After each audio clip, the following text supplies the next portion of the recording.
Hey guys, Andrew with 911 South. So another upgrade for the 993 that I've been working through is a radio upgrade. So the car came with an aftermarket radio. Not a fan. It's way too modern. It's not period correct by any means. Does not work. So short on the list was to get an aftermarket radio. Considered two. The first one is the Porsche Classic radio. Super nice looking radio. Also tends to be super expensive. The other is a radio from Continental that's available through Bergville. It runs about $200, so it's a really good deal.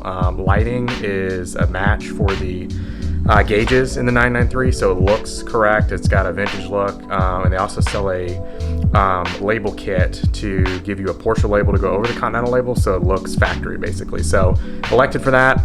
Idea is to basically, try to take a finite amount of money and apply it across a lot of upgrades, and so that allows me to do a couple more things to the car immediately, like wheels and some Redline stuff that I'm gonna do some videos on. So that was a choice. So I'm gonna show you really quick how to do that.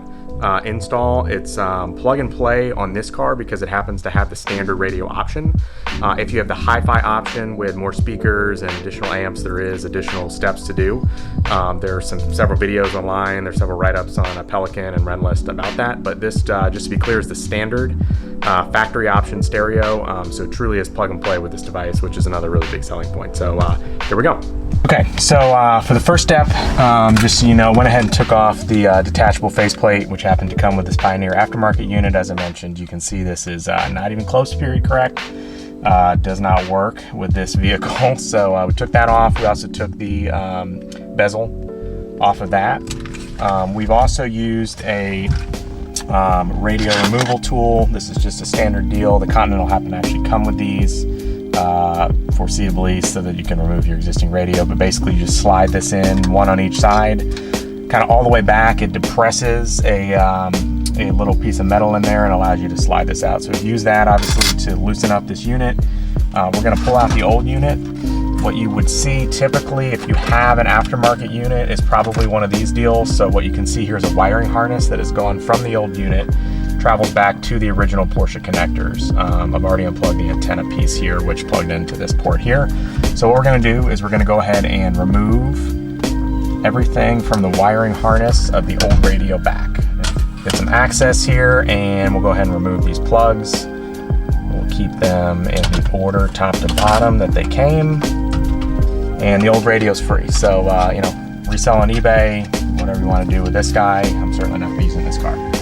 This is really just plug and play, like I said. So really, these are your two ports of interest down below. These ports up top are for additional things like steering wheel control, a remote mic. I'm going to test this with the internal microphone that is on the device.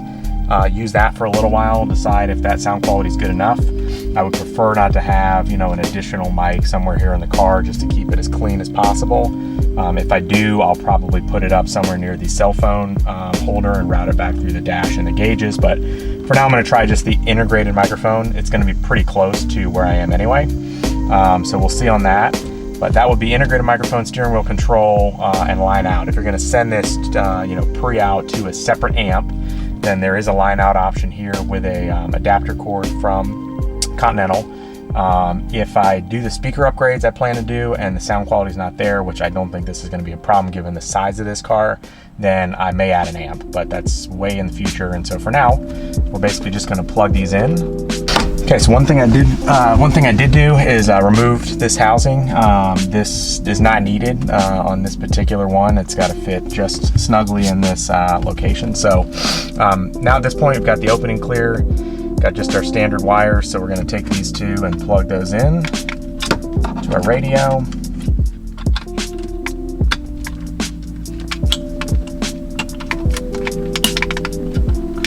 And that should get us good to go. So that just slides nicely right back in there.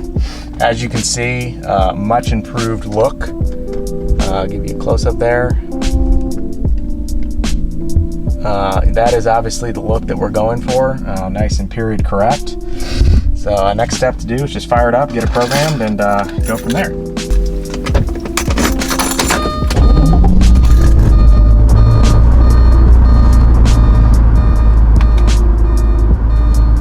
Alright, so definitely encouraging. We've got power. And we've got sound. next steps are just going to be to program the phone and go from there. But you know, as you can see, I'll turn the light on here. You know, really nice look. You know, matches the gauges quite nicely from a color standpoint. I will pop on the bezel here just so you guys can see the final product with that installed. But yeah, great look. I mean, that is super nice and really exactly what we're going for here to get it look proper. So thanks for watching. If you like the DIYs, there's several more coming. This is the first, I guess the second one. So the phone holder over here was the first one, then the radio. So lots of work to do here in the interior. Stay tuned. Appreciate you checking out the channel. Please like and subscribe.